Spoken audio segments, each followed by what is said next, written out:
Hello and welcome to the Human Reboot Project. I never expected anyone to tell me that being hit by a motorist driving a large pickup truck was going to be one of the best things that ever happened to them. If you're interested in finding out why and how this could be true, then you're going to love my interview with Megan Hottman today on this episode of the Human Reboot Project. Megan is many things, but if I had to choose one word to describe her, it would be intentional. She truly embodies what we are exploring here on the show. How does one move forward to shape and sculpt the lifestyle that they want for themselves? So one quick ask before we get started. If you're enjoying this podcast, please give a follow and a 5-star rating. I and the algorithm gods would appreciate it greatly. So sit back and enjoy my interview with Megan Hottman. And here we go.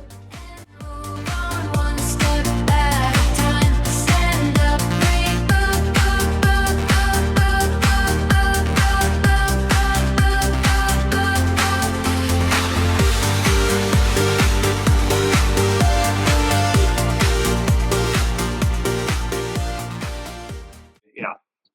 All right. Are you ready? Yep. Okay, here we go. And 1, 2, and 3, action.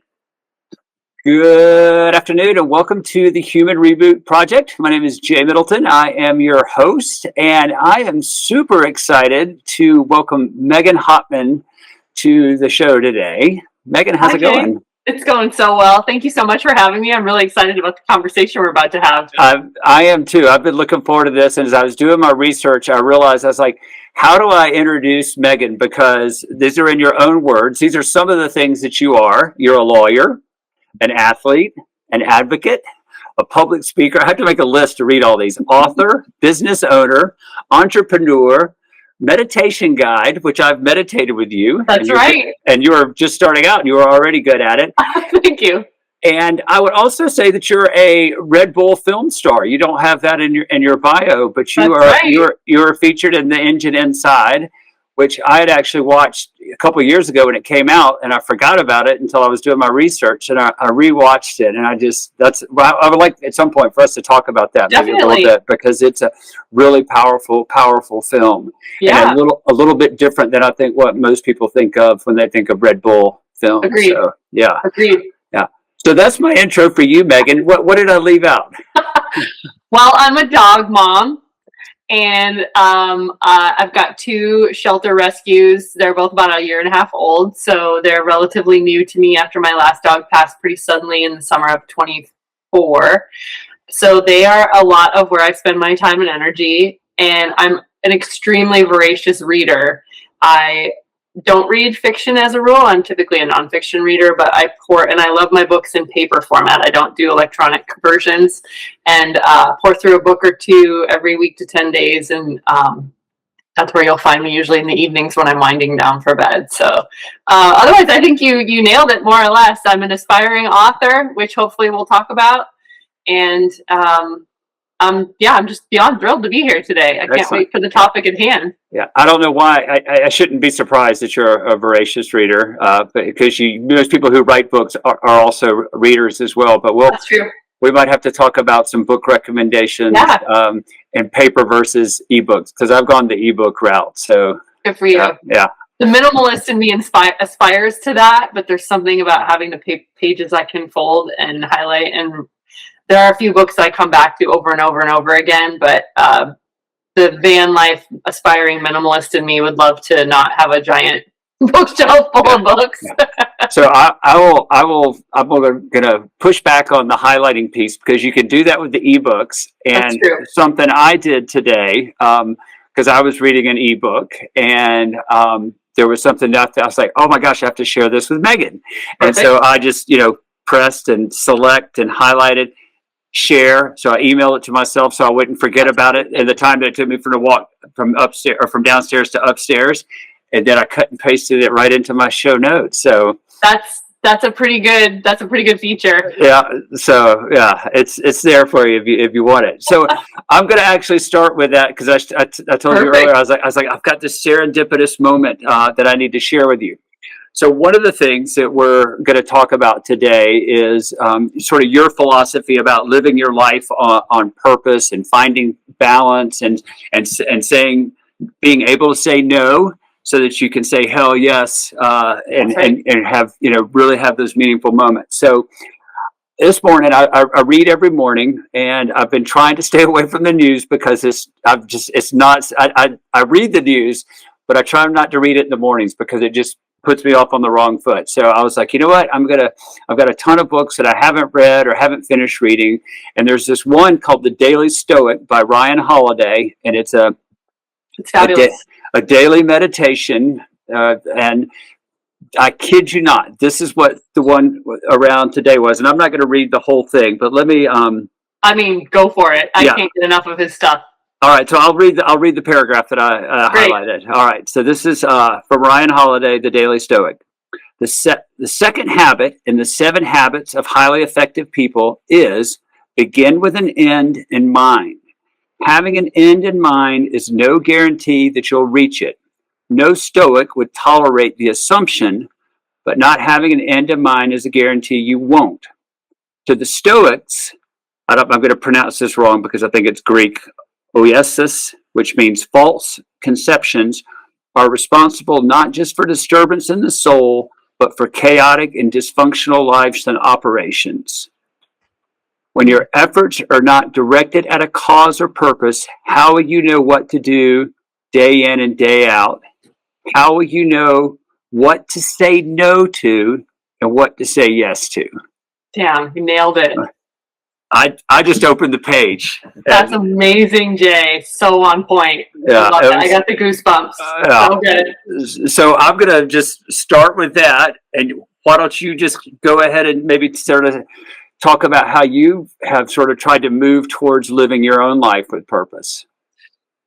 So Stephen Covey's 7 Habits of Highly Effective People, which I think he's referring to there, one is the very specific begin with the end in mind. And if you read that book, and that would be one that I'd recommend as recommended reading, he asks his readers to actually leap forward to their eventual funeral and have a very specific outlook as a bystander in the back of the room, and they're looking out over the audience at their funeral. And we're not only paying attention to who's in attendance, but what they're saying about you now that you've passed. And taking a step further, your aspirations of what you would hope the people that you've loved most would say about you after you've passed. And we're talking not just friends and family, but coworkers and people who reported to you and neighbors and people that you met along the way. And he really boils that down and distills it into a very meaningful exercise that I highly recommend.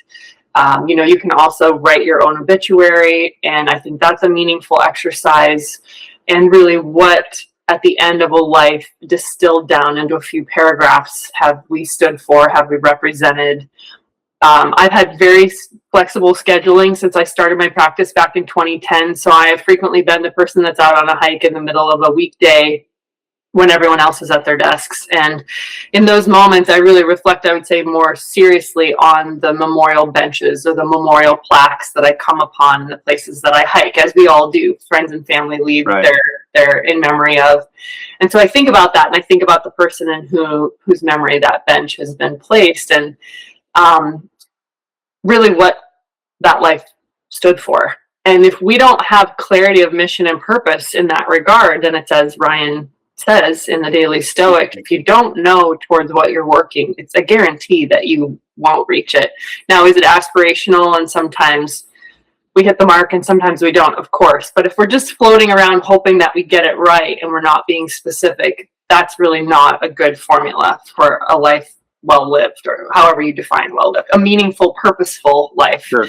Really, that's my agenda, is to be very much on purpose. It's that on purpose and with intention part that has been a really big key component in my life by design, really since I started that law firm. And quite frankly, I started a practice before anyone said that I could or should. I was 29 or 30 at the time. That's younger than most people hang their own shingles. I had worked for a couple judges and worked as an associate in one law firm. And so by many people's standards, I didn't have nearly enough experience, and on and on and on and on. And I saw it as the only way for me to live a life of design and purpose that would allow for the other things I wanted to do in addition to just lawyering. So one thing I've come to learn about myself is I really thrive when I have 4 or 5 things that I do, not just the one thing, the one trick pony. I like to be doing this or that. So even when I was lawyering, I was still teaching spin classes. I was leading cycling teams, leading training camps. There's always been 4 or 5, what some people call side hustles, to the sort of one main thing of lawyering. And to me, that's always been critically important. And some would say, well, jack of all trades and master of none. I don't really agree with that. I think our brains like to be scratched in different ways. At least mine does. I really cringe at the thought of doing the one thing sitting at a desk for 40 hours a week. So that's just one example of me deciding to step off of the mainstream path of the way we do things around here and saying, actually, if I go do it this way, I'm going to thrive, and I think I can add more value and more meaning to the world around me. Sure. Being really mindful of that all the time, that I don't ever want my time, energy, or attention to be taken from me without my say so. And so that becomes the hell yes or it's a no concept. Is when I'm doing something, I'm doing it on purpose. For example, you asked me to be on this podcast. To me, the topic of what you're exploring and the chance to interact with you, we've worked together before, we've known each other through bikes and through other things.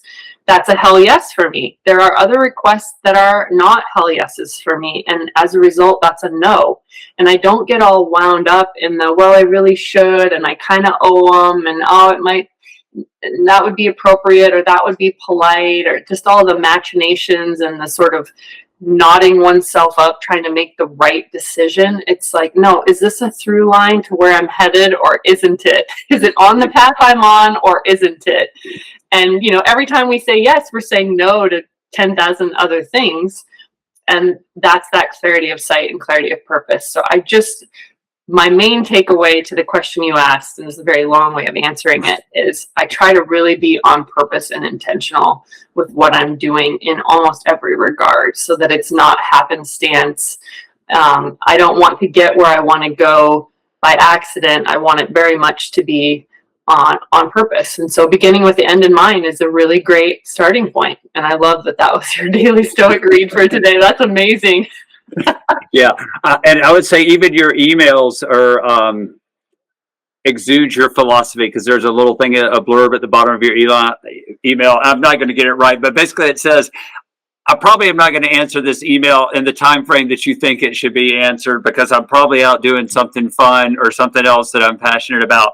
But I will get back to you at some point. Well, yeah, and it says, my work day may not look like yours, so please don't feel like you have to respond right away either, because one of the best things that's been invented with technology, in my opinion, is schedule send in the Google email. And so I will frequently respond to emails on weekends when I feel I can be really productive, but I'm not going to put that on someone else's Sunday. So I schedule send a lot of my emails to go out Monday or on a weekday at a time that it's appropriate, but I'm getting to do what I want to do. I really love working on weekends when everyone else is out playing, so that I can then enjoy a quieter playground on weekdays when everyone else is at work. And so that's just one small example of where I, divert my time and energy in different ways. Yeah, 100% on the weekend working. I think that's why I gravitate. One of the reasons I gravitated to a career in retail for so long was that, yes, you work a lot of weekends, but yes, there's always a parking space at the trailhead on a Wednesday, and there's not a line at the ski lifts. Well, there's no lines at the ski lifts this year because there's no snow. No. In general, there's not a line. Yeah, weekday play is where it's at for sure. For 100%. Yeah. And so, I think people have a very typical stereotype of what a lawyer should be.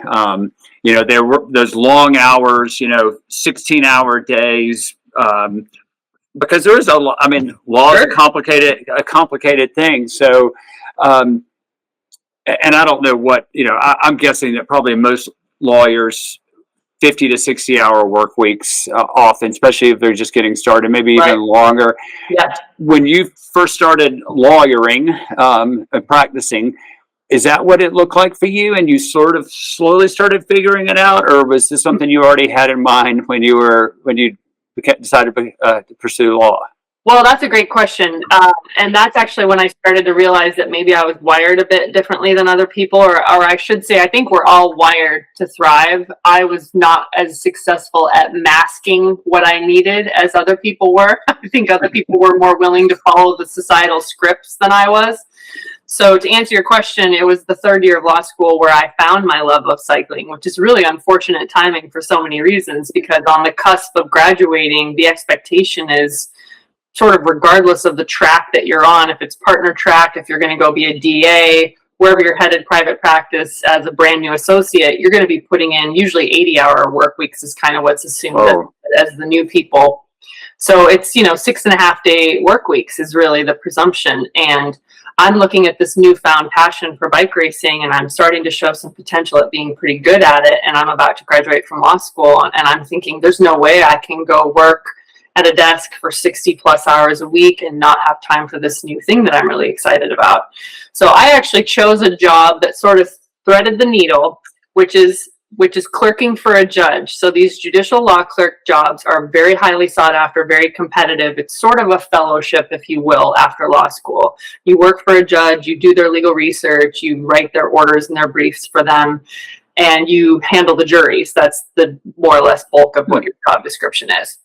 It comes with a 40-hour work week because it's a government job. So you have 40 hours of work plus your government holidays, and you're making at or below the poverty line, which is for many newly graduated, lawyers insufficient. But for me, a 40-hour work week facilitated me riding to and from my job, commuting. This was in Kansas City, and racing bikes on the weekends, and I could still usually fit in a midweek race, like a Tuesday night criterium or something like that. And I was able to still teach spin classes, which was another way of adding income and fitness to the 40-hour work week. So that was kind of my solution of, I'd like to see where I want to go with bike racing while advancing my legal career. And honestly, I can't think of any other job that would have facilitated that. So it was really the perfect scenario. Now, those are 2-year commitments. So when my 2 years was up, the question was sort of, well, now what?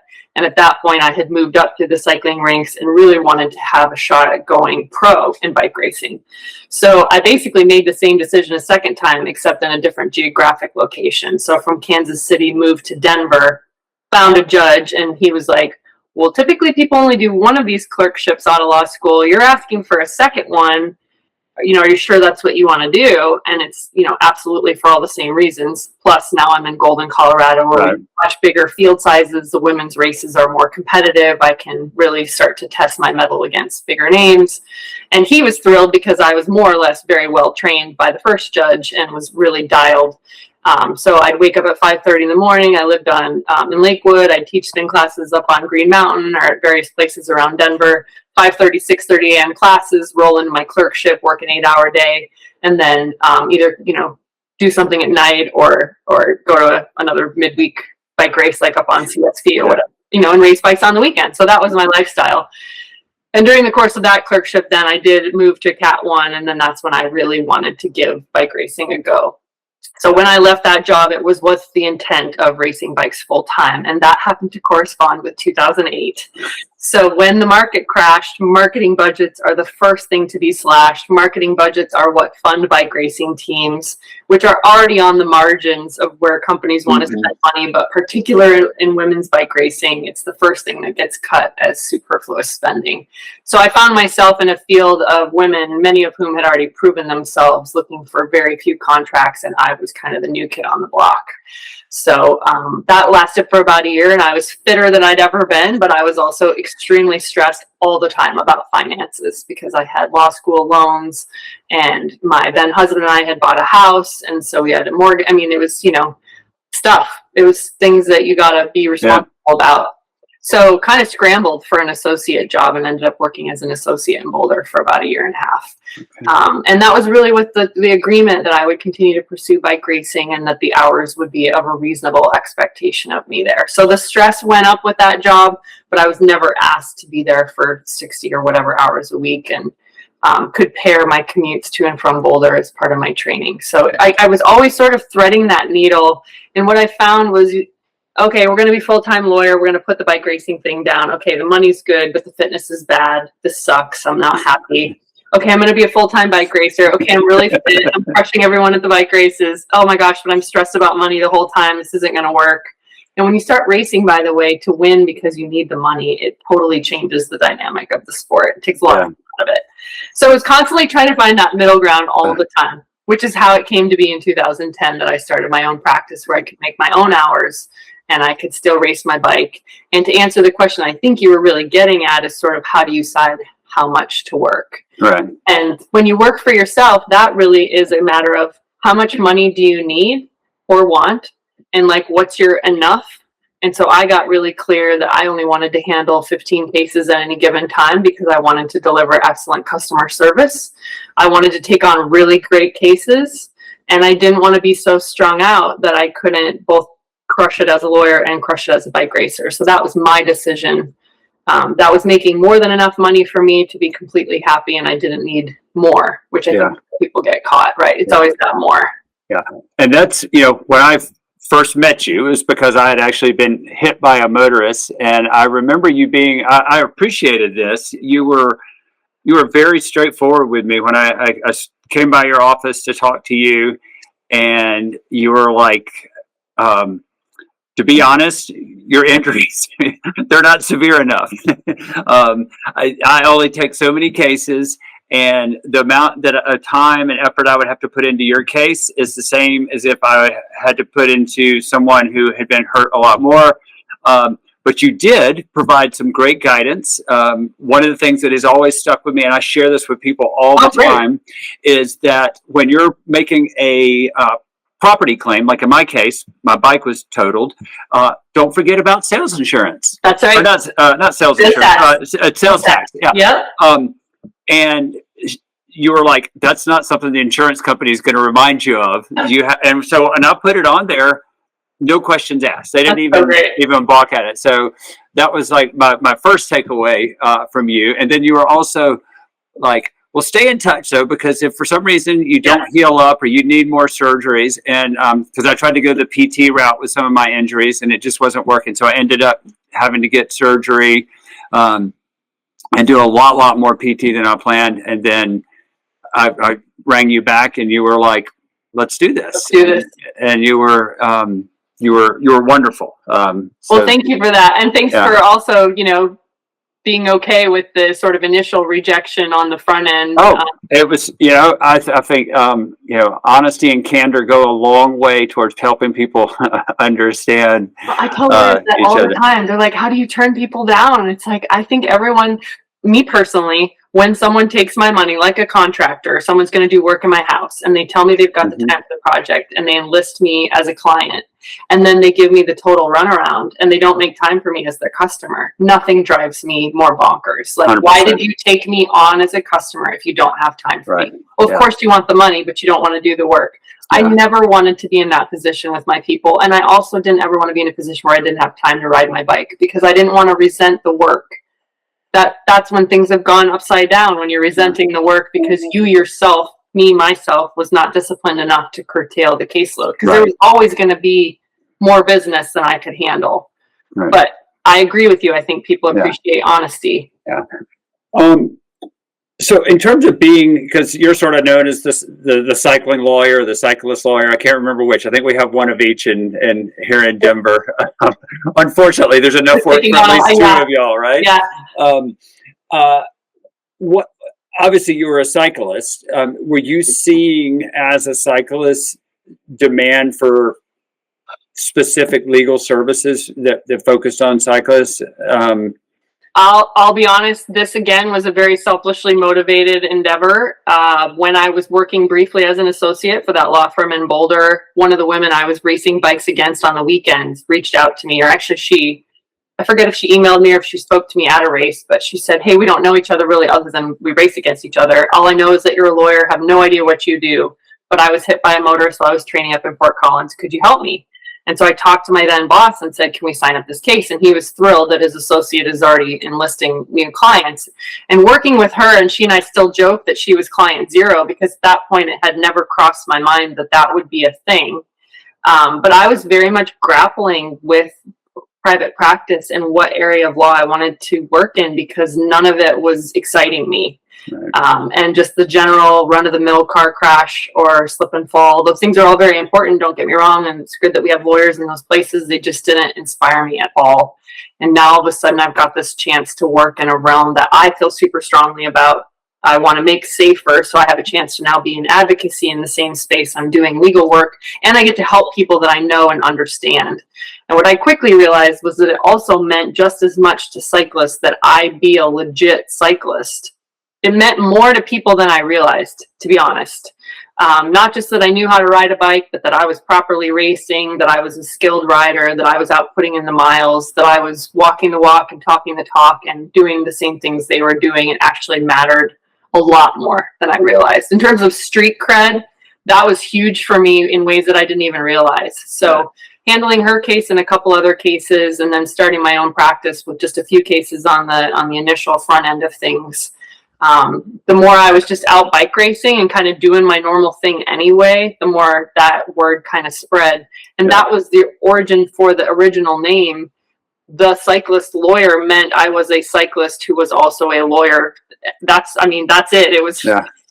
Yeah. Well, that's how I was referred to you. Is a friend of mine knew that I had been struck by a motorist, and they're like, "Oh, you need to call the cyclist lawyer, Megan Hottman." And I'm like, "Who?" And they said, "I think sent me your Instagram account or something." And and then when I did come by your office, it's obvious to a cyclist at least that you're. I don't know if you're still in that office space, but no. At the time it looked more like a training studio than a lawyer's office. I was like, well, she does have a desk over there with like a legal book on it, so I guess I could probably trust her. And that's she has a lot of nice bikes. Exactly. Yeah, hey, that's who is that? Luna. That's Miss Luna. She's living up to her namesake. We've just been through a full moon. It's January 5th, and the full moon was over the weekend. And we don't sleep every month for the 3 days around full moon. It's a very restless situation. She and I both, we don't sleep during full moon. Interesting. So does not affect my dog. Maybe it affected me because I've not slept well the last couple of days. And it's real. I'm a get up super early type person, and still walking. My dog's name's Michael Scott, and we go out and walk in the pitch black dark, but it was so bright from that moon. Yeah. I didn't even need my headlamp while I was walking. Crazy, right? Yeah. So you mentioned also your advocacy work. Were you already doing advocacy work, or did that really come out of as being the cyclist lawyer, realizing that there's a lot of work that still needs to be done? Yeah. So, on the outset, starting to really handle a meaningful number of those cases, I was really concerned with what I was seeing in the police reports. And by the way, I should say also, I specified that this was the only type of case I took. So kind of right out of the gate, I separated myself from other lawyers because most lawyers do multiple types of cases. Right. And I was the only one at that point nationwide who was exclusively handling cycling cases. So I kind of drew the box around the practice area and said no to everything else. And again, that's that clarity of sight, clarity of mission. The rest of this is just a distraction. Could I do a car case and make an extra buck here or there? Of course. I don't want to, though, because I want to focus my time and attention on this. So the police reports were concerning me. Cops were investigating these crashes as though basically everything was always the cyclist's fault. It flew in the face of not only crash investigation policies, but more importantly, what the legislature has said was the law and the responsibilities of motorists and cyclists. So I had kind of a crossroads where it was like I could either throw a ton of shade at our law enforcement for really screwing this up, or I could offer to help, and if they took me up on it, I could hopefully provide some education. And thankfully, it was the latter that ended up unfolding with Golden Police Department initially, where they took a leap because, to be clear, law enforcement doesn't like lawyers generally. They certainly don't want some civil attorney coming into their office and telling them how to do their job. But the one that took a leap on me, he and I are still friends and we still interact on a weekly basis. And he says all the time, it's because I presented very objectively, where I was not trying to pitch the bike only Kool-Aid. I wasn't trying to throw shade at cops or throw shade at motorists. It was just like, let's all just get clear on what the rules say. So they brought me in to educate their department.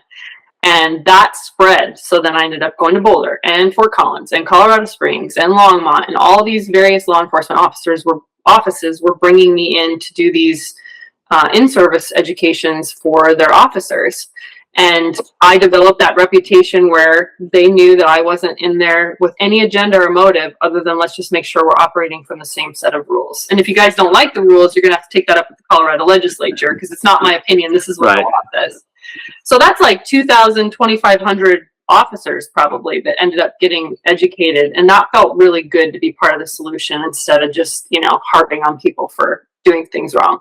And I started to notice the shift in the crash investigation and the way the reports were written. I started to notice less and less of that overt bias against riders, which, as you know from your experience, the police report is really what starts things off. Mm-hmm. And so if we have a report that cited the cyclist at fault and they really weren't, we now have an extra hill we got to climb just to get the insurance company of the driver to get on the same page that their driver caused the crash, versus if I have a report where the cops have already said the driver caused it, we're off on a much smoother start. Right. So that makes a huge difference for the civil recovery and for the cyclists. And not only that, just for enforcement in general and having motorists understand if they screw up that there's ramifications.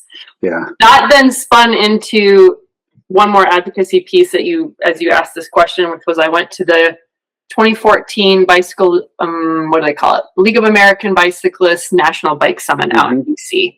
And I thought it was going to be a room full of people like you and I, Jay. People racing bikes, not a bike racer in the room. It's this whole other group of cyclists that I've never experienced. The commuters, the bike messengers, the people who don't own cars, who are so much more bike centric than I had ever been at that point in my life. And it opened my eyes to these people doing all this work to make it safer for the rest of us.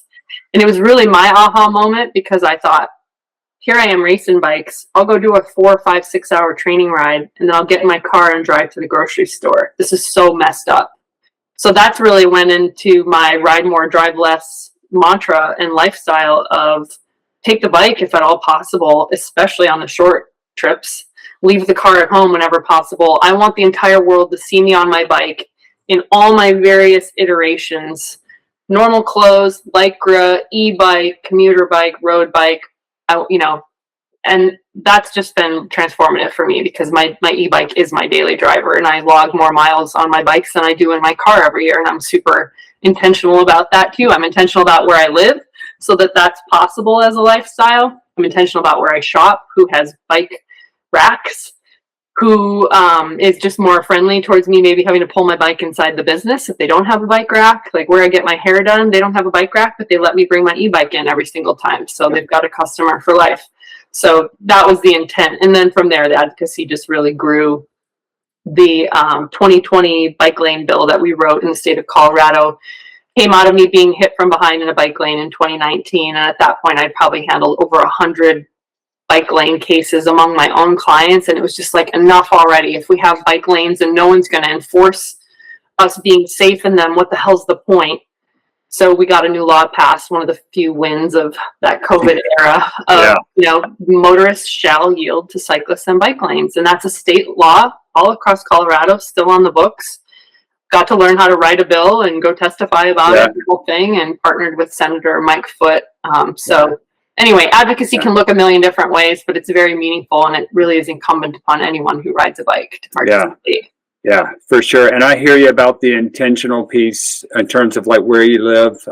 My job, my careers I've lived all over the United States. I've moved across the United States and back, and then halfway. That's how I ended up here in Colorado. But one of the things that when my wife and I've always been looking for our next home is like, can we walk or ride our bikes there? And so like, I don't ride my bike to the grocery store because I can actually walk to the grocery store. That's amazing. But when we lived in Asheville, North Carolina, it was the same thing. It's like, can we walk to restaurants and ride our bikes to restaurants. And it's, what it just feels great after you eat way too much at dinner. Totally. To walk home, you're like, oh, I feel a little bit better before I get in bed. So there's all these little benefits that I agree. There's a they're kind of sometimes hard to translate to people. It's like, yeah, it just feels good to, spin a mile down the street after you're done eating, or, yes. Well, there's all kinds of science that actually proves that's better for you too. They say a walk after dinner is one of the best things you can do for your health and for your sleep. So, I mean, setting that aside, this is also one of those intention pieces of, I'm willing to live in a smaller house that is bikeable versus being in a large house out where I might have more privacy, I might have more acreage, I might have more space, but nothing's bikeable. And there are so many places like that, you could have a gargantuan place and then you're going to always be in your car to go anywhere. Yeah. Or you can live a bit more centrally and oftentimes smaller because, walkable, bikeable is typically more expensive, more centrally located.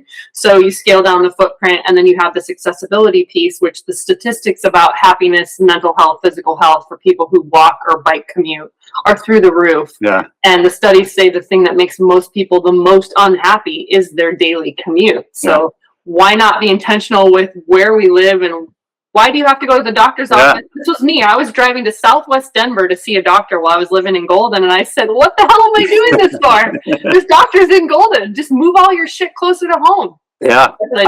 I've heard also some statistics. There's a really good book. I think it's called Urban Nation or Suburban Nation. But one of the things that they talk about, and they're using just data on this, this is not like I just feel this type thing, was that, there's this perception in terms of the suburbs being safer. But when they look at like actual neighborhood design, most of them aren't designed in that gridded format like a city is. They have these long, sweeping, wide roads, which encourage you to drive faster. That's why I have to walk to the neighborhood next to mine, and they have speed bumps everywhere because everybody flies through there. Right. Doesn't slow them down because they're all in, giant SUVs. Suburbans. But that's, and this was, I think they were talking more about auto on auto type collisions, but the fatality rates, the accident rates are much higher in the suburbs than they are in the cities because the city forces you to go slower. That's right. You have to slow down. Pedestrians or the four-way stops. You can't do that long sweeping turn through a true right angle stop sign. Yeah. That's a great book. I'll have to check that one out. I haven't read that one. So thanks for sharing it. I used to have a paper copy of it that I could lend you. Perfect. But I gave it to one of the planners at Habitat when I worked for them because I figured they might get more use out of it. Oh, Luna, you're so cute. And this is talked about in that Red Bull film, the engine inside, but it's really where your professional life and your personal life collide in a very, very tragic, I'll just say a super shitty way. I mean, and that was when a friend of yours, Gwen, and I apologize, I do not remember Gwen Inglis, that's right, was struck and killed by a motorist. And if I'm correct, you ended up also being the lawyer for her husband when he filed civil charges against the gentleman. That's right. Do you want to just sort of maybe walk us through that? And I know it's going on 3 or 4 years since it happened, but I'm sure it probably sometimes feels super raw and painful still. So I will give you all the grace you need as you talk about this, because I know that you got emotional talking about it in the film. So, Yeah, no, thanks for that. Anytime I have the chance to say Gwen's name, I'm always so grateful for it. And to your listeners, I would be so appreciative if they would just Google her name.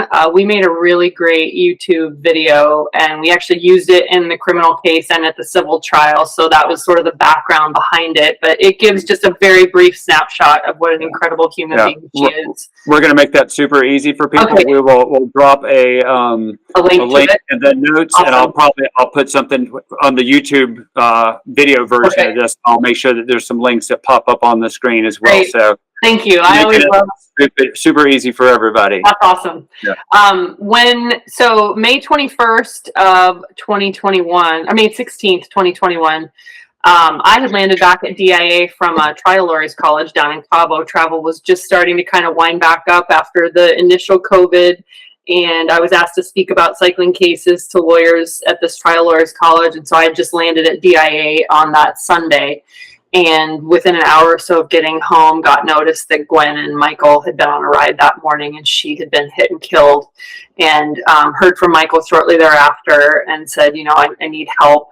The background with us was that Gwen and we raced against each other for years. And then we'd also been teammates for several years while I was running teams back when I was really racing. She had gone on to continue racing. She and Michael traveled the country. They've got family spread all over the country with all the host houses and people they've stayed with. And everyone knows them as the power couple that they are.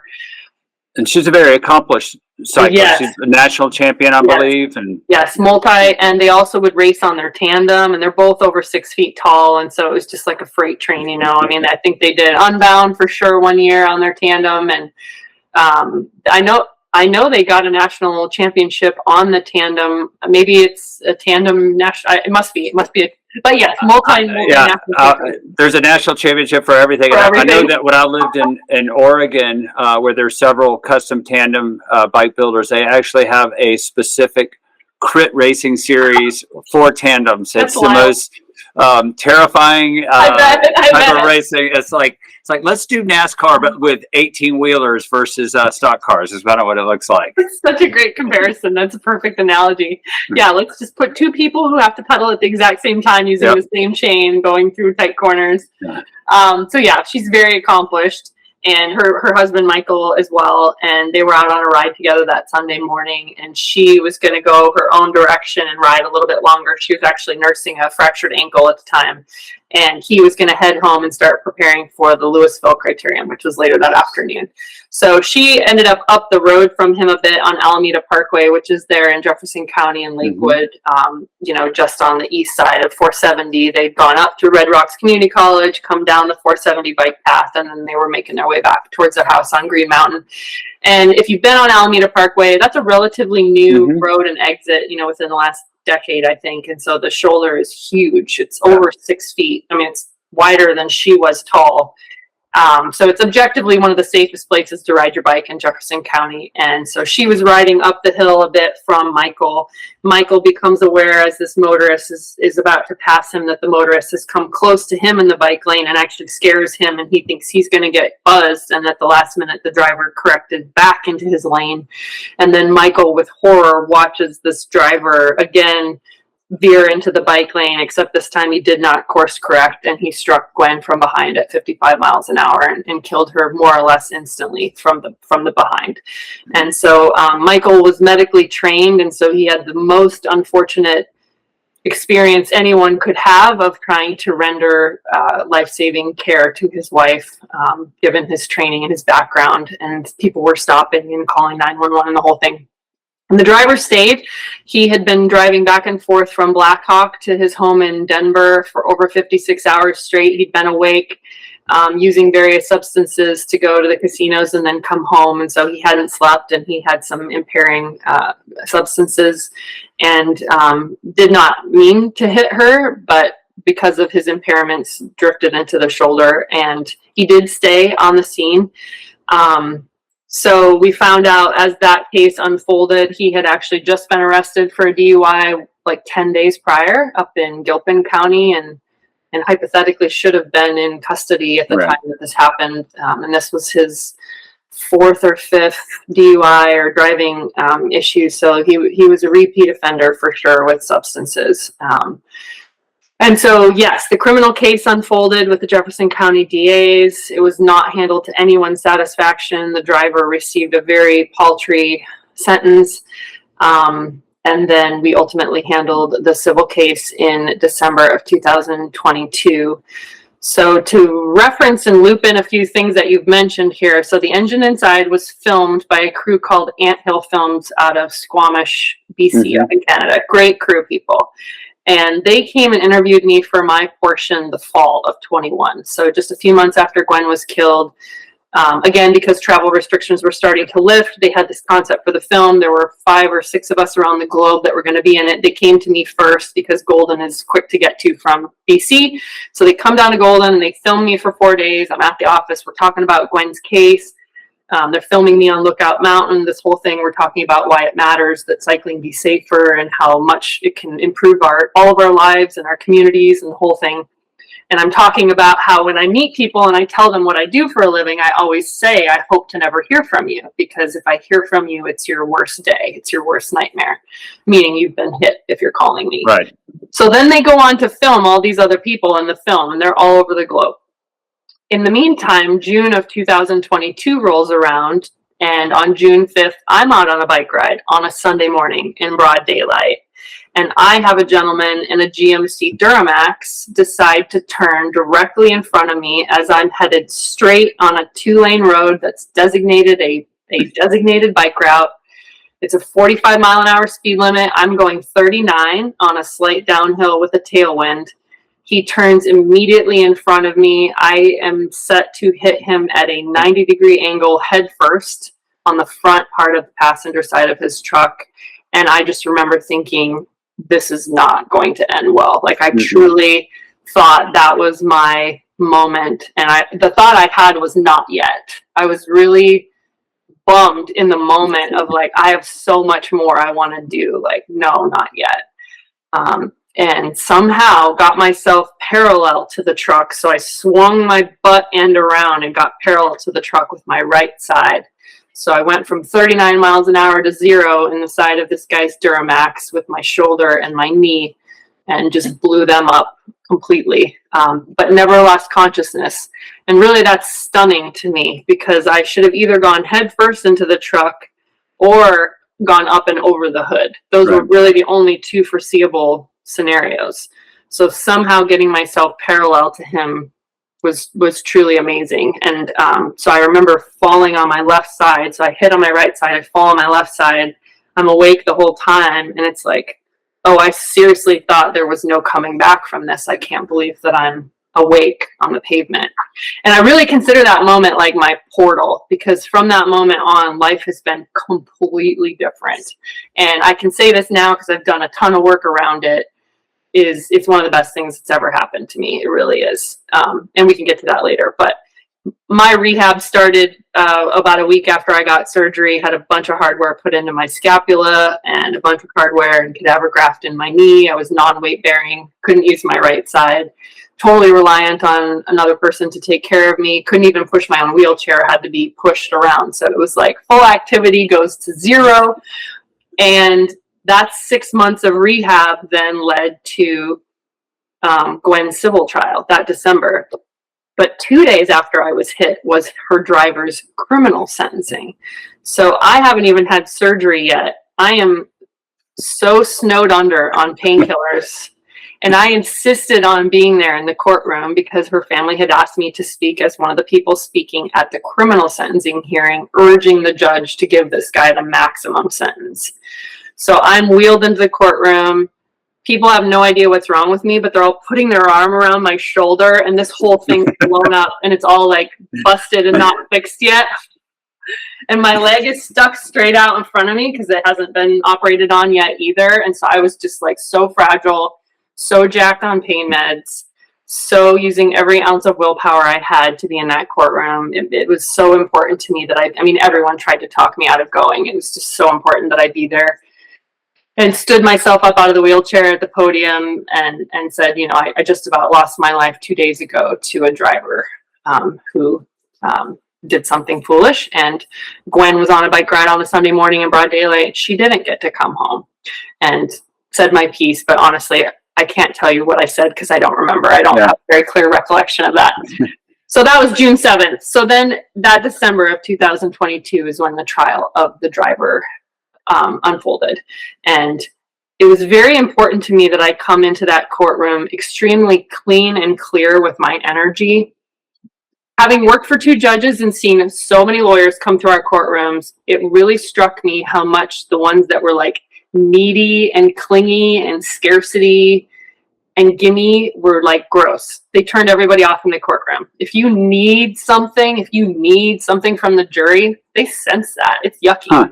It's like used car salesman, like gimmicky. I mean, it's such a turnoff. It's such an energetic repellent. So I really had to do a lot of work with myself to come in completely centered and not send any sort of a vibe that I needed them to make this okay because she was my friend and I had this relationship with her, which meant showing no emotion. And that's not to say that I was a robot and I was not aloof or stoic, but I did not get tearful. My voice did not waver. I was extremely clean with my energy. Not only that, but they did not learn anything about my experience because it wasn't about me. So that jury never knew I had a relationship to Gwen and Michael, and they never knew that I had just been through my own major life event 6 months prior to them sitting there. It was all about Gwen. We got to tell them all about her, what a loss her being taken was for the entire community at large. You know, how she and Michael did everything right, paid their taxes, you know, volunteered, did all the right things. He was in the service and she was an accountant. They did all the right things. And then we got to talk about the driver and his past history of driving violations and what his frame of mind was. And in that type of situation, you get to ask for punitive damages, which is an award intended solely to punish. It's not reimbursing for anything. It's truly punitive. It's just a punishment number. And they came back and they really surprised us, but we were extremely grateful that they saw what Gwen meant, because they came back with a huge number of $353 million, which was a record-setting verdict in Colorado. And then in post-trial motions afterwards, and I won't get into the legal stuff, but because it was a felonious killing, given his admission in the criminal case, the verdict went up to $403 million, and that was upheld on appeal. And so that is a standing verdict that set a record in Colorado. And we were all extremely proud of that, and we were happy that her family got justice. Now, I say justice in quotes because we didn't bring her back. And so justice is a misnomer and it's a fallacy. And anyone who gets mixed up in the criminal or the civil justice system, I always tell people, like, it doesn't exist. So justice is a bit of a farce. But for me, that was kind of a mic drop moment, because that night I went and sat by her ghost bike, which we had placed out on Alameda Parkway. I painted her ghost bike and placed it on the side of the road. We did a ghost bike ceremony and all that. And I went and hung out with her. It was a full moon, crazy full moon, the night that we got the verdict and the trial was over. And I put some angel lights, like solar powered angel lights around her bike that night. This was early December. It was really cold out there. And just kind of sat at the scene for a while, and it was just like, man, I hope you're proud of us. I hope we did the right thing. Yeah, you did. But we also can't bring her back, you know? No. So it's like hard to celebrate. It's really not a victory. But yeah.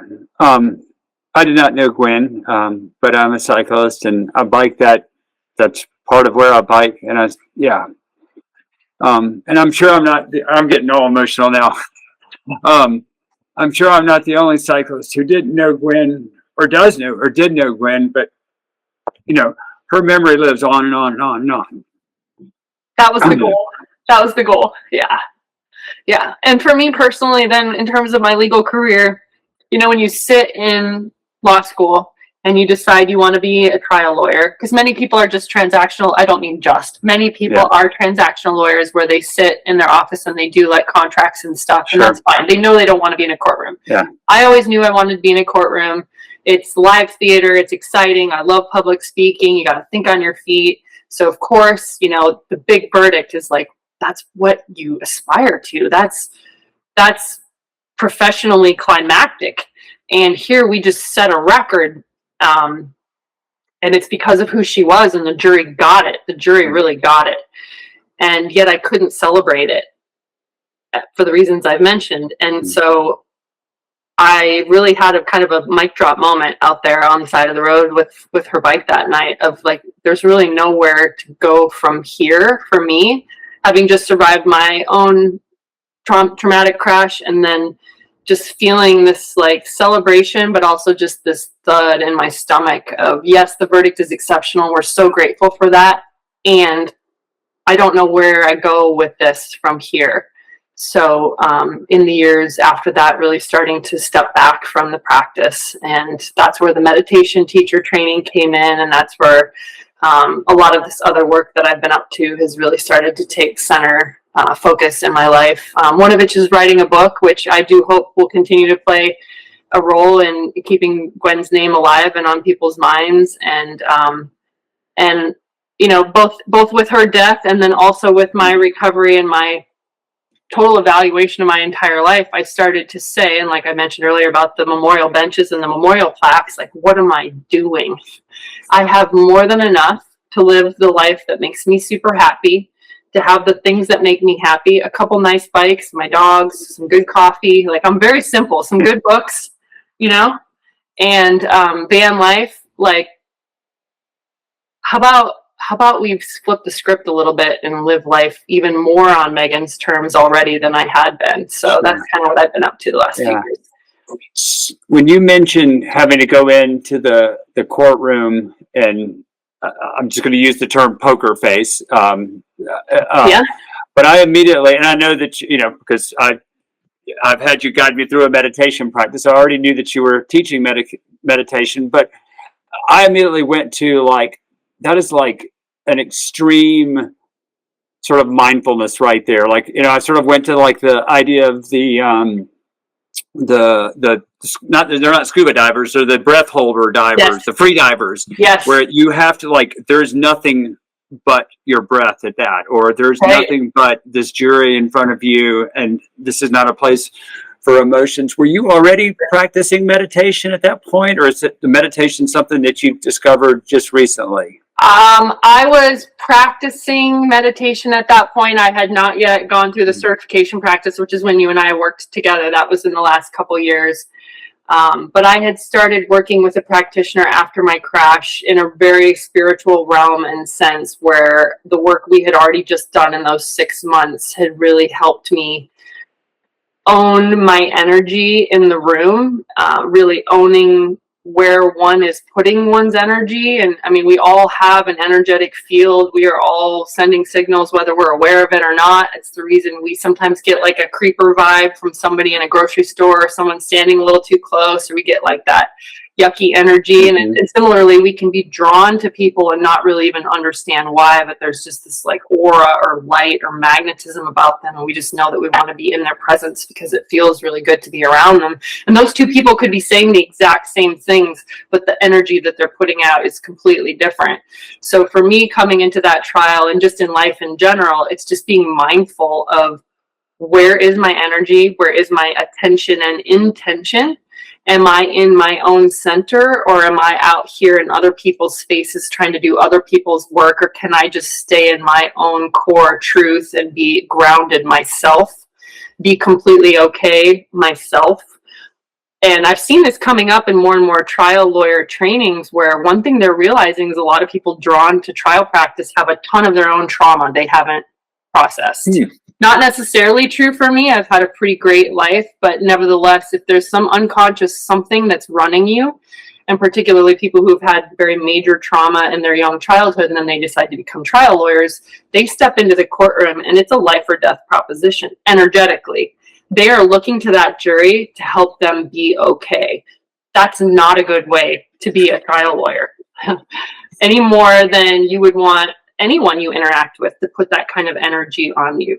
Right. Again, it's that like clingy, please help me be okay kind of energy vibe, and it doesn't feel good to be in that space. So trial lawyers are starting to do more and more like psychodramas, more of their own therapy, starting to break down some of their own stuff, because the truth is, unless it's a client on death row, literally facing the death penalty, other than that scenario, these are not life or death contexts. I mean, yes, the stakes are big, and yes, your client might not be able to keep their house, or yes, you might have wagered your entire law firm on the outcome of this, and you might have to shut your practice down, but no one's going to die. And if they walk into a courtroom with that kind of energy, it's turning people off. And see, I didn't know this is what I was observing back when I was working for those judges. I just knew, the younger Megan just knew who felt good and who didn't feel good. I couldn't have expanded on the why until more recently. So since then, the meditation practice has certainly deepened, and now I don't just apply this in the courtroom. I really, really mindfully try to apply this in all places. And what I'm finding, one example is, the more you go out into the world looking for good and looking for evidence that humans are awesome, the more you find it. So it's even, again, where am I putting my attention, my intention? What am I focusing on? If I'm focusing on all the ways that humanity is totally screwed up and the world is horrible, I'm going to go out and find all kinds of evidence that supports me in that. You opening up to your book this morning and happening to read what you read is total evidence that you're on the right path, that we were meant to have this conversation together. Like, it's reaffirming that you're on the right path. And so I go out into the world and I say, I'm the creator of my reality. I'm living my best life ever, and this is what I do all day, every day, is manifest amazing things around me. And what do you know? That's what happens. Right. That's amazing. And I think a couple of years ago, and even still sometimes, I've sort of sometimes questioned my own meditation practice, and I'm just like, this is just a bunch of woo-woo stuff. And I'm okay with that, right? Because that's just sometimes thoughts just creep into your head. Where was I going with this? I guess it's refreshing to see more and more attention being paid to meditation and mindfulness. I mean, you have people like LeBron James, and pretty much every professional athlete worth their salt is embracing some type of meditation or mindfulness.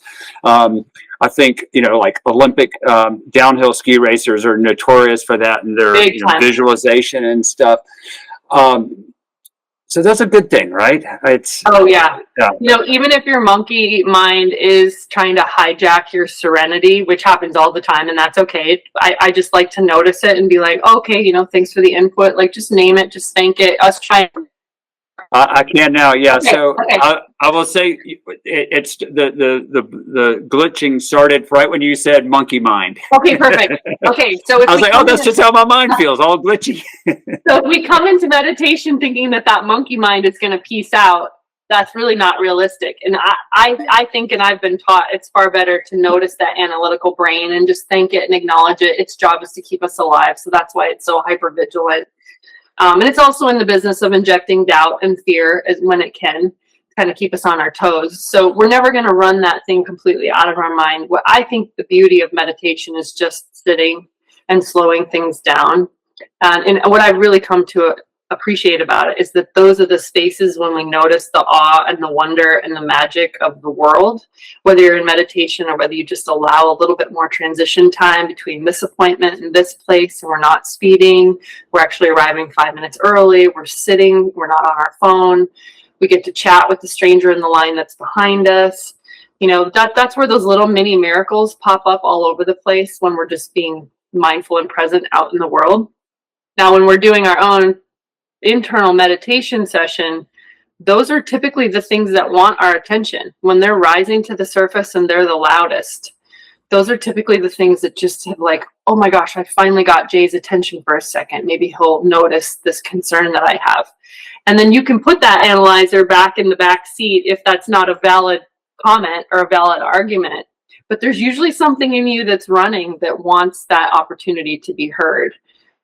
And another thing I talk about in my book that I really think is a fascinating thing to come out of my meditation practice is noticing the monkey mind, which again is that analytical, and the knowingness, which is the intuition. And I've been able to observe them at the same time. The monkey mind is making the to-do list, the pro cons, stay in the relationship, don't stay in the relationship, do this thing, don't do this thing, leave the job, stay at the job, the very analytical process. And it's loud and it's argumentative. And then the knowingness whispers. She doesn't advocate for extra time on the mic. She just says it just is. I just know. It's time to leave the job. It's time to leave the relationship. It's time to do the thing. It's time to open up the Daily Stoic for no reason whatsoever. I haven't touched the book in 8 months, but I'm going to open it today. And lo and behold, what do you know? This is what you see. That's the knowingness. So she's never going to be loud. And I like to call it the wobbly feeling, because for me, it shows up in my stomach where it gets really knotted up if I'm staying in something that I shouldn't continue to stay in, a position, a place, anything. That's my knowingness. And it's never wrong. It's just never wrong. And the monkey mind will talk 10 ways to sideways about how I need to do this, that, or other thing. When I listen to my intuition, I always have relief afterwards. There's always a like, oh, thank goodness. So if you're listening to the loudest voice, just do so with caution, because it may not actually be the one worth honoring. That's been my takeaway. I really like that. That's a great way to think about the voices in our head. And I say voices because I for one have more than one. Matter of fact, I think I have a whole troop of monkeys in my head at times. But it's interesting. You even mentioned like making that time to put away your phone. I mentioned earlier that I walk the dog at night or in early in the morning when it's still night out, I guess. And I used to wear headphones and listen to music. And now I just leave the phone at home. Same. And it's amazing. We usually don't walk more than a mile or two. But I come back in a different place and I stop to like actually look at the moon or notice, despite living in suburbia, there's an amazing amount of wildlife in our neighborhood, foxes and coyotes. That's awesome. And deer and probably mountain lions, because they seem to be everywhere in Colorado now. They do. So, yeah. No, I think I'm the same way. I walk not as early as you, but I walk my dogs every morning. I don't actually touch my phone until after we've come home from the walk, because I don't want anything on it to saturate my morning mood. And it doesn't come with me. And it's really sacred time. That's really special, sacred time. I actually, on this note, I'll share, I was just at a retreat with this organization called Modern Elders Academy, MEA. It's run by Chip Conley. I have a friend who just came back from that. Come on, were they at the one in December? No. Okay. This would have been, it's been probably 3 or 4 months. Okay. Okay. But well, they have 2 campuses. One's in Santa Fe, one's down in Baja, and I was just at the one in Baja. Okay, she was in Santa Fe. Okay. They did it on AWE, A-W-E, and they had a professor from UC Berkeley named Dacher Keltner, who just wrote a book on AWE, come and teach us for the week. And he talks about the 8 ways that you can experience awe, and it's really great. I highly recommend the book. But one of the biggest takeaways from the retreat was microdosing awe and doing awe walks. And it's all about just slowing things down, paying attention, finding the awe in the mundane. I do more or less the same walk every morning. You may or may not. I see more or less the same things every day. There's always something freaking awesome to notice out there and pay attention to, whether it's a random bird doing a funny thing or just, there's a million different things to notice, or interact with strangers, talking to people you pass. I love talking to strangers. It's like my favorite thing. So yeah, that is a form of meditation. That is a form of mindfulness, and being present too is just slowing down where your attention, where your gaze is. And I would also say noticing what pops in on those morning walks is oftentimes a fragment of something we've been working on while we were sleeping. At least for me, that's kind of where I really start to download some of what my brain was doing at night in dream time. And I like to pay attention to that too, because there's random stuff that'll pop in on those morning walks. And then it's like, oh gosh, I haven't thought about that forever. Why is that up right now? Why is that more most forefront on my brain? The brain is really cool. So as you know. Yeah. So I'll give everybody a pro tip for finding awe. If you're a morning walker, despite what Megan says, look at your phone so you know when the sun's coming up, and start your walk about 10, 15 minutes before sunrise, even a little bit better. Walk east, and you get a morning of awe. That's a great one. So I don't always go east, but usually the dog and I walk the Greenway going east, and it is, Colorado has incredible sunsets to begin with, right? It's like that bumper sticker that you see that says, if God wasn't a Broncos fan, why did he make sunrises blue and orange, right? So true. If you're a Broncos fan, reason enough just to remind yourself that God loves us. You can't go wrong with a sunrise or a sunset. It never fails to put things in perspective and remind us, we are spiritual beings here having a human existence. And sometimes we get so caught, like that's my philosophy anyway. And sometimes we get really caught up in some of the small things of this 3D reality that we're experiencing. And it's really great to have contact with that greater thing, to know that same moon or that same sun was experienced hundreds of years ago, and it'll hopefully be experienced hundreds of years from now. It just is great perspective. And that's perfect for awe.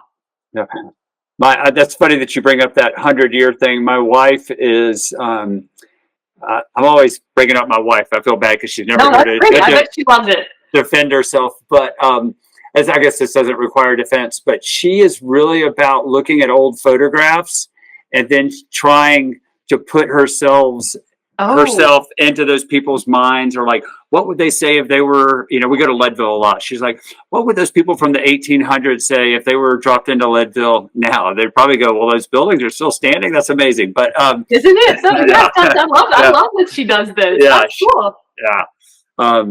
So I think it's just another way to sort of think about our world, is try to imagine it from perspectives, whether they're past perspectives or perspectives of other people. Maybe that's a good way to move past some of the disagreement that we seem to have with each other. It's like, why does that person think like that, or what is the reason that they're thinking like that? So that's absolutely right. Yeah. Are you actually teaching meditation as well, or was this just sort of a personal? Because I know you went to is it a meditation school, or to learn to practice? So was that for personal fulfillment? I'm sure there was that for personal fulfillment, but were you also there so that you can now teach? Yes to both. Yes, It was to deepen my own practice, learn from others, see what others are doing, and then to offer sessions one-on-one, or maybe I'll start offering some group sessions at some local yoga studios. I haven't done that yet, but it was also a really great community that, even though it was online, it's a really incredible group of people who are drawn to that work. And then I got to meet many of them in person. The founders of the school that I went through did a thing in Encinitas a couple years ago, so we all got to meet up in person there, which was really cool. And just to hear what people are up to with meditation, the way that people are employing it in their lives, how they're teaching it, where they're meeting people at. As you said, the high achievers and the athletes have really figured out the magic and the science of meditation. And I think if we even just distill it down more simply, it truly is just that slightly slower pace of life that allows us to have our thoughts catch up with us and have our emotions have a chance to catch up with us. Because if we're constantly trying to outrun ourselves, we never get a chance to really download and process anything. So we're out there just racking up, trauma and karma, and just layering bad on top of bad, and we're never making sense of it. And I think eventually we implode in some form when we don't start to process some of that stuff, and it starts to back up inside of us. So meditation often paves the way for people to actually be open to therapy for the first time in their lives, when they start to kind of say, oh my gosh, this is a script or a program that's been running me my entire life, and it's not even mine. I don't even believe in this program, and I've allowed it to navigate me through my life up to this moment. Just think of how many things we do because it's what people say, well, that's just what you're supposed to do. Sure. I embraced van life 5 years ago, and people were like, you can't do that as a lawyer. Well, that's a script and a program I'm choosing not to follow. So that's why I don't have the office space anymore where you met me, because I made the decision to go virtual. People like to meet by Zoom. People don't want to have to drive to another office, and I can have engaging and meaningful communication, and we don't have to be in the same physical space. So, well, they should be riding their bike to see you, not totally, right? Totally. If they want to get on your good side. It's interesting that you brought up therapy, because I don't know if you remember this, but I reached out to you when we were doing my case because I was having trouble sleeping. I was definitely experiencing some crazy anxiety on the bicycle. The cars would, come by too close, even if they weren't too close, they felt too close. And you referred me to a therapist, and I am blanking on her name, but she was also a cyclist, really good track rider. Kristen yes. Kate, down in Colorado Springs, Kate Bennett. Yeah, I think she's in Colorado Springs. Yep. She used to be up here, but anyway, we did some different mindfulness type practices, and that's really sort of one of the things that sort of started piquing my interest about exploring meditation. So it's interesting because you talked earlier, and maybe we should talk about this now, is you said your bike wreck was maybe one of the best things that ever happened to you. I hear that from a lot of my guests, whether it's an illness or another traumatic event in their life. And they're definitely not saying the event itself was the best thing, but it's what comes of it. what comes of it, the perspective. Do you want to talk a little bit about that? Yeah, sure. No, I'd love to. And that is part of why I have felt called to write this book. And I had to kind of get out of my own way because, kind of like you were saying earlier about podcasts, and the market feels saturated at times. I was thinking the same thing about books, and people don't need another book. But it just has really wanted to be written. It kind of has just nagged at me until I finally got the thing out on paper, which the dog Luna played a big part in that because she had such bad separation anxiety the first 6 months I got her. I couldn't leave my house. So I just said, okay, I'm just going to sit my ass at my desk and write this damn manuscript. So one of the points of the book is, can I distill down some of what I've taken from that experience and share it with others? And it's never going to be as impactful when you read about someone else versus when you live it.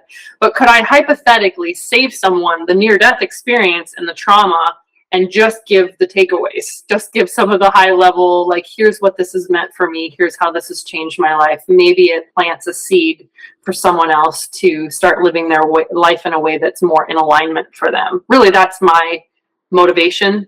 That's my goal, is just make sure people are wide awake to their own lives, that they're not living by someone else's script or program, that the life they're living is in alignment with them and their soul's calling. And there's no right or wrong of how that looks. And to me, that's one of the biggest things that came from that crash, is it really allowed me to kind of strip life down to the studs, took away my identity as an athlete. I couldn't be an attorney at the time. I was not even able-bodied. I was completely dependent. I was snowed under on Oxy for a good chunk of time, so I wasn't even thinking like myself. I was in an extreme amount of pain. And in the midst of that, I didn't know what my future looked like, so that could have become my new normal for all I knew at the time. So really, it's who am I and what does this life I'm living stand for? So just one example that came from that is, okay, I've been over here sort of building up this nest egg and this estate, and I've been working and saving and investing and this kind of stuff, and like, to what end? What if that had been my last day on the planet? What is made of what I have acquired?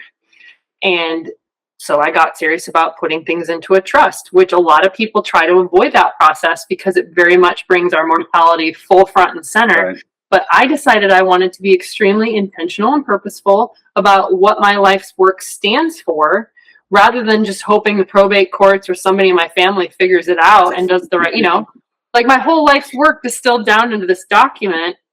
So, okay, who gets my stuff? Who gets how much of it?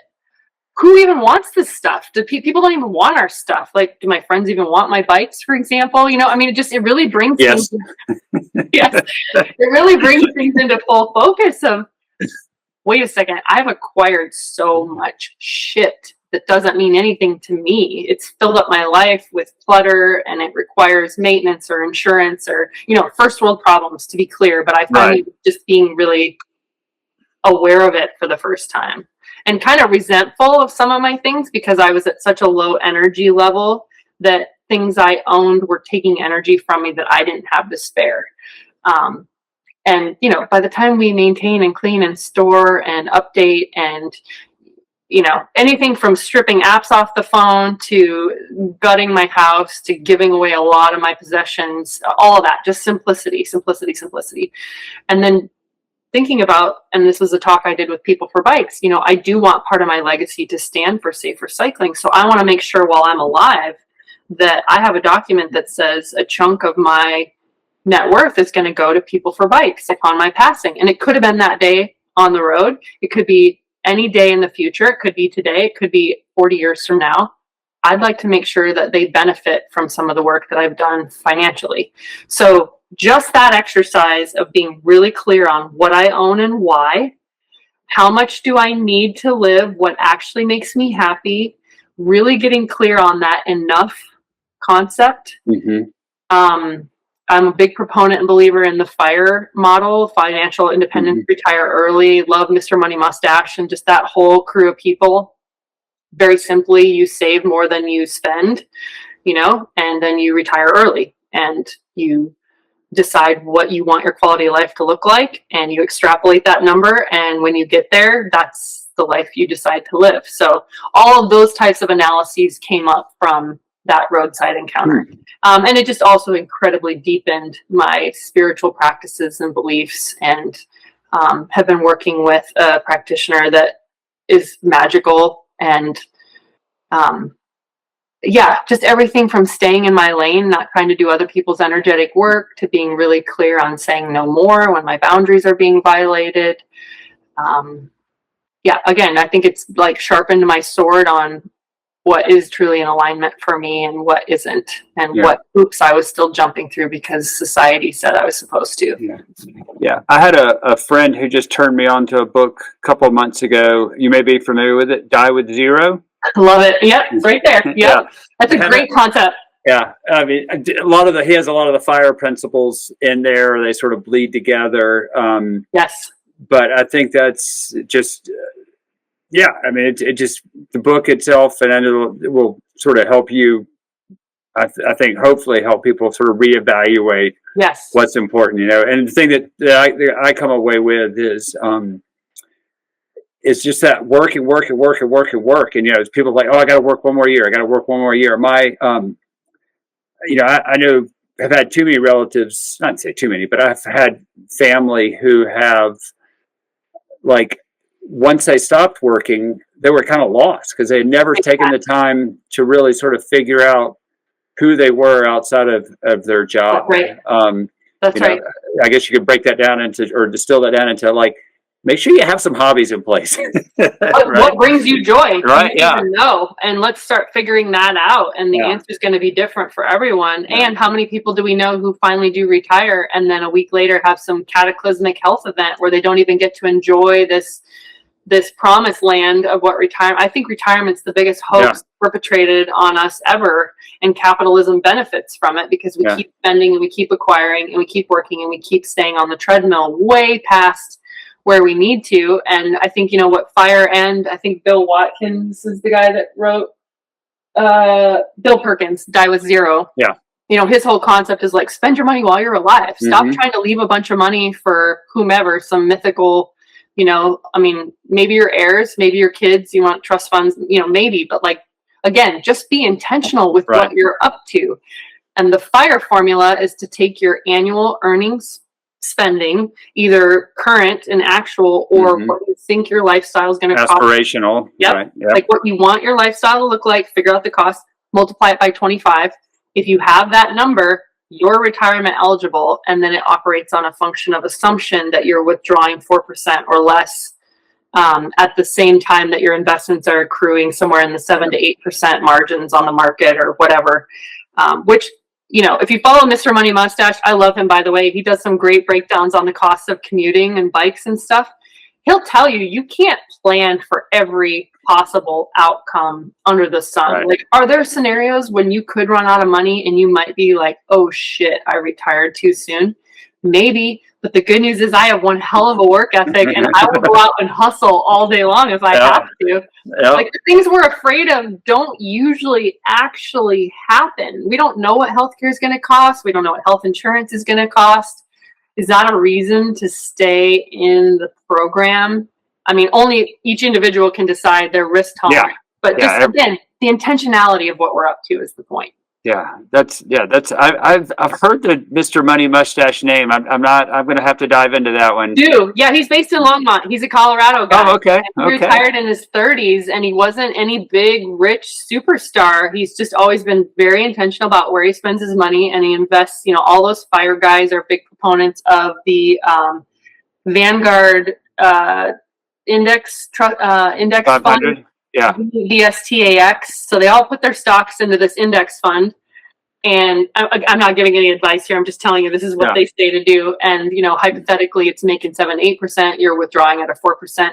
Plus, what we've learned, and this has been my experience too, as I've stepped more and more away from law, is you inevitably end up with side hustles that are profitable. So this last year in 25, I got hired into a tech company for about 6 months that's working on safer cycling technology. And I wasn't looking for it, but there it was. And that's a moneymaker. Or the meditation sessions can be moneymakers. Or I was doing some van retreats and some outdoor wilderness retreats. Like, there's always, and he helps with construction and he does all kinds of other stuff. So he's kind of always still making money, even though he's retired. And that is the cool thing, is sometimes these hobbies become profitable. Yeah, and you're doing it on your own terms. Exactly. Not because you got to meet some threshold of earning, which then, oh, go ahead. Yeah, no, I was just gonna, because you mentioned it, and I actually have it in my notes. I assume that you're referring to the company Spoke. Right. Yes. Yeah. Was just there for 6 months. I left there in November. They are working on connecting cars and bikes to make cycling safer. And I'll just direct people to their website, which is spokesafety.com. I'm no longer involved, but I'm really hoping that they can bring that technology to fruition for sure. Yeah. A really, really cool technology that would have,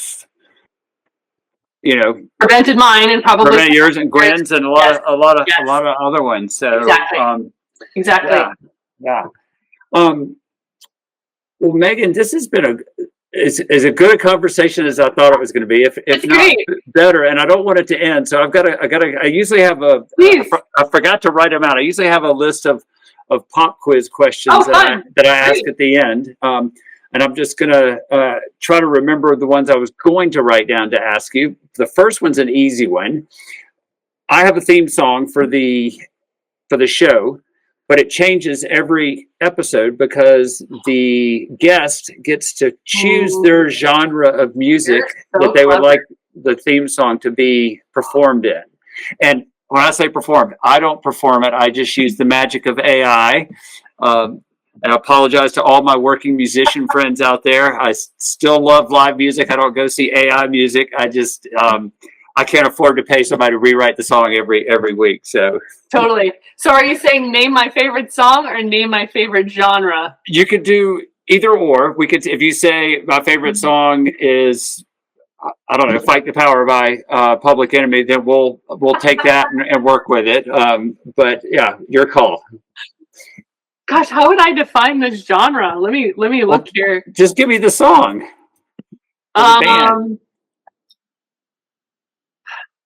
Ooh, now I got to pick a favorite. So I love the artist Big Wild. I love a lot of their songs. I don't know them. Let me see if I can find all of their songs. This is one that, Big Wild. And I don't know how you would characterize that as a genre. I'm trying to see what they call themselves. Oh. Trying to look up the cover of their CD. Sorry, this is like total. No, you're fine. I'm doing the same thing. I'm gonna pop it into. Well, I found them on. I thought Apple would sort of give me a genre that they fall into. Yeah, me too. But they don't really say. It says Big Wild creates bright and atmospheric electronic music with shades of pop and indie. I'll just use that as the description when I plug it in, and we'll see what happens. They have a song called "Sixes to Nines" that I love because it says you turn my sixes to nines, and it's this concept of like you just make everything so much better. You take a 6 and you make it a 9 out of 10. And I don't know, for me, that's how I feel like I've started to see the world, is just with my awareness and sort of my aperture more enhanced to life around me. I feel like I'm way more in the 9s these days. But yeah, I love their music. It's a bit of a holler back to the 80s. It's like bright clothes but clever vocals and lyrics. And so anyway, cool. I've one of the benefits of doing a podcast is when you're talking to guests and you start talking about music or books, you get turned on to lots of new stuff. So this is awesome. I'm going to be checking out some Big Wild. Yeah. Next question is a cycling related question, because I know that this has happened to you. You're out on a ride and you forget to bring enough food, or you just go harder and longer than you expected. You bonk and blow up big time. You got that couple of, well, it used to be you had to carry a bunch of like sweaty dollar bills around.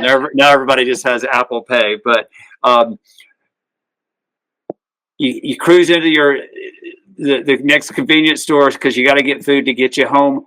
What's your favorite go-to food to get you home? What's my bring me back to life? Yeah. For sure a Coke, either in the bottle or the can, doesn't matter. And I don't drink pop/soda at all as a rule, but Coke on a ride, especially when you're bonking, is like 100%. Is like life force in you.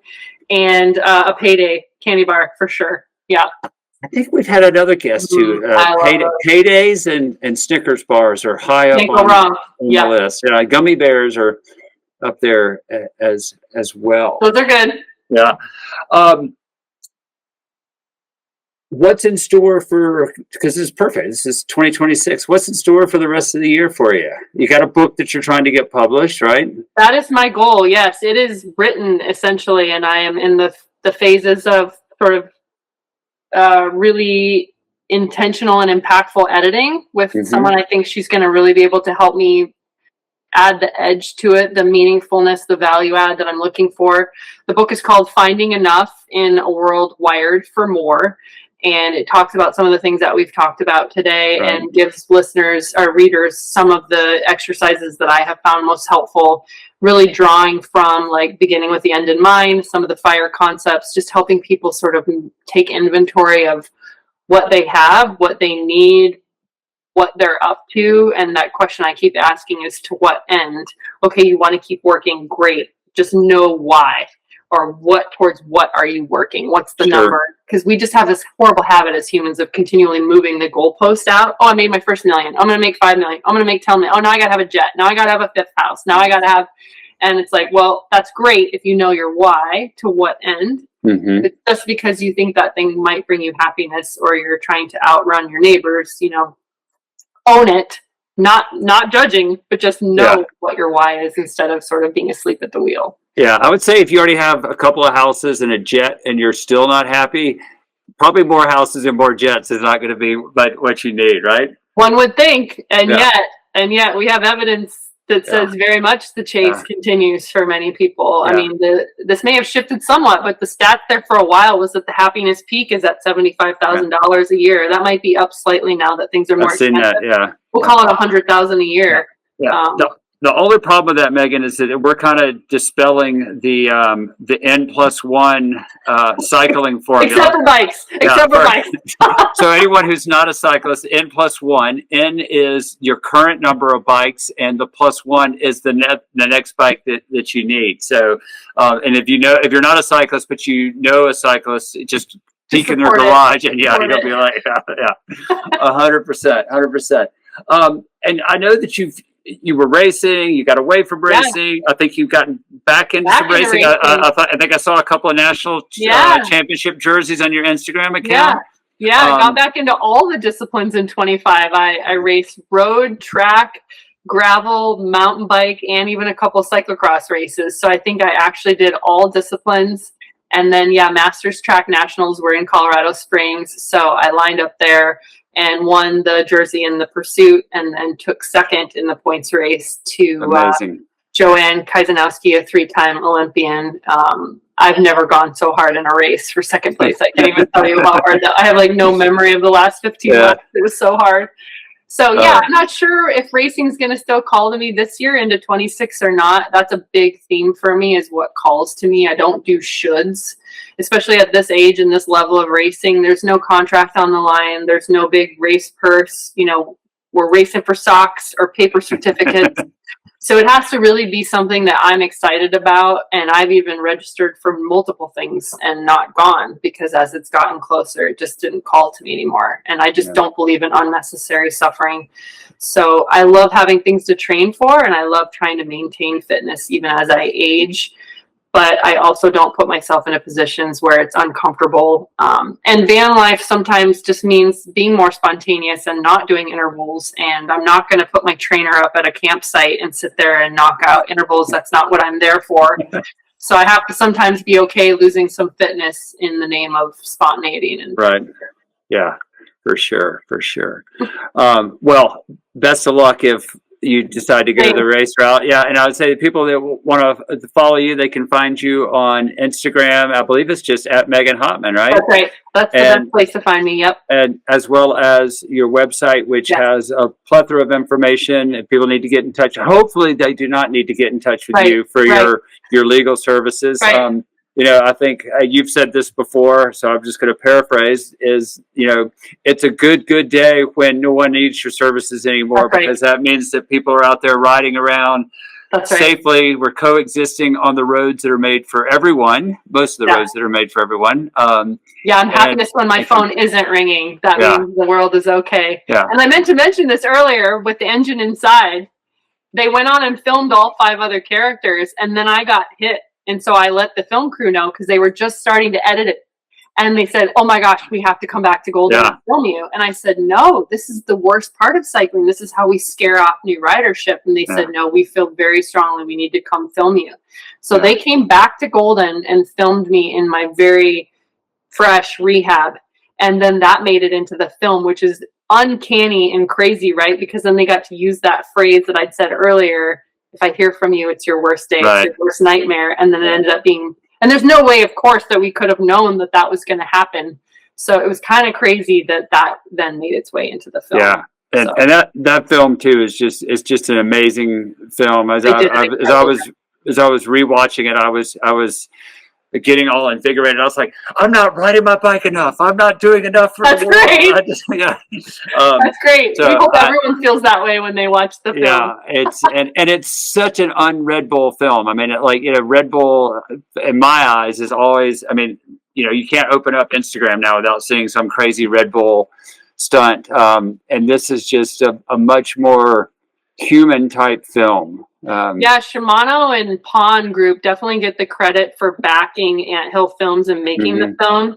And then it's my understanding Red Bull picked it up and now is showing the film for free on Red Bull TV. Yeah, that's how I watched it. Yeah, so, and that's where people can find it online as Red Bull TV. So I don't know what that nexus is, but anyway, that's how. I'll put all the links in there so that people they should definitely go and watch this film. So, well, Megan, I'm gonna say thank you, but I'm gonna give you one more. I'm gonna give you one last chance. Any sort of parting words that you want to share with us? I feel so strongly called to just ask people to really wake up to their lives and chart their own course.